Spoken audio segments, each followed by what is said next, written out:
fresh eyes. Andy Grammer. It's Bianca, Terry and Bob at 6:10, 97.3. We're asking you this morning, what stupid thing have you done to get you pulled over? I was sprung on my phone, parked, but using my phone and about to pull off, and the cop said, "What are you doing?" And I was actually legitimately using my GPS. Yeah, and I think there's a really grey line there. You can't have the keys in the ignition even while you got your phone there. They get really funny. So sort the GPS out beforehand. I know. You've got to be organised. What stupid thing have you done to get pulled over? 3223 0973. Andrew Wiseman. Now, you are a lawyer that does this for a living, gets people off, and it says in your bio you delight in getting people out of fines. Look, I don't know if delight's the word, but yeah, I've seen it all, and there's some good ones. Andrew, you've got a very matter-of-fact way about you. Did you go looking to be defending people with traffic infringements, or did it sort of grow and one bloke says, "Yeah, Andrew got me off, he'll get you off as well, mate. You should go and talk to him." That sounds weird, but anyway, keep going. Well, look, the short version is I was actually a mechanic in the army in a former life, and when I became a lawyer, I thought, well, I'll just keep helping motorists. Have you been absolutely just jaw-dropped on the ground by some of the things that people are doing on the roads and trying to have defended? Not so much what they're doing, but I suppose the circumstances in which they're found doing it.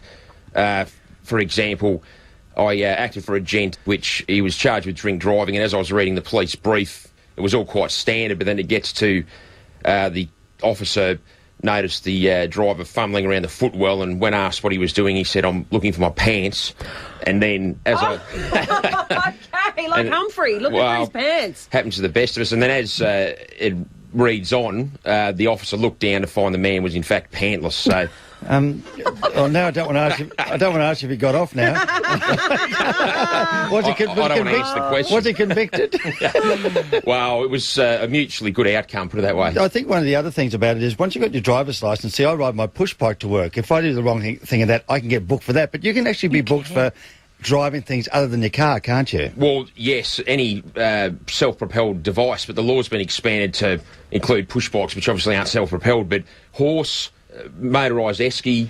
There was a guy on the Sunshine Coast done for DUI on a kayak. So on a kayak? Yeah, I know. I didn't make the laws, and they're quite broad, but...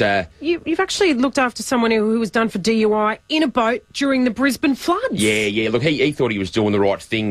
This is up at Gympie. His place of employment flooded out, so they moved all their shadows out of their workplace and had some beers, and then someone else said, "Oh, can you help us out on the other side of the river?" Yep, no worries. And here he is, thinking he's doing the right thing. Being a hero. Well, in his mind, but he was actually being a nuisance. Naughty.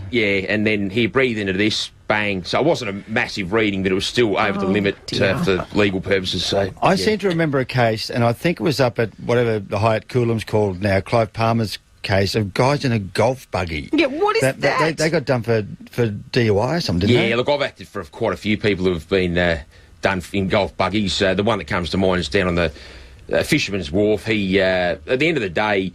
Fisherman's Wharf? That was off the fairway, wasn't it? Oh, yeah. He hit it a long way. Okay, did he get off with his golf buggy, or he found himself in trouble? No. Look, with drink driving, you don't get off. It's a case of either minimising the penalty or getting a work licence. Yeah, technically everyone's guilty. It's just minimising the damage. Okay, so we don't say what the penalty was. You had to take a drop, maybe lose a couple of shots in that hole, move on to the next one. Yeah. It wasn't his best round, put it that way. So don't get booked for driving DUI on your lawnmower at the start of spring, because you won't be able to mow it again until exactly. Yeah, you'll be wading through a forest for the best part of the year. Andrew, thank you so much for coming in and shedding a bit of light to anyone who's listening who was thinking, I'm not going to pay that fine, I'm going to take it to court. Thank you. No worries, any time.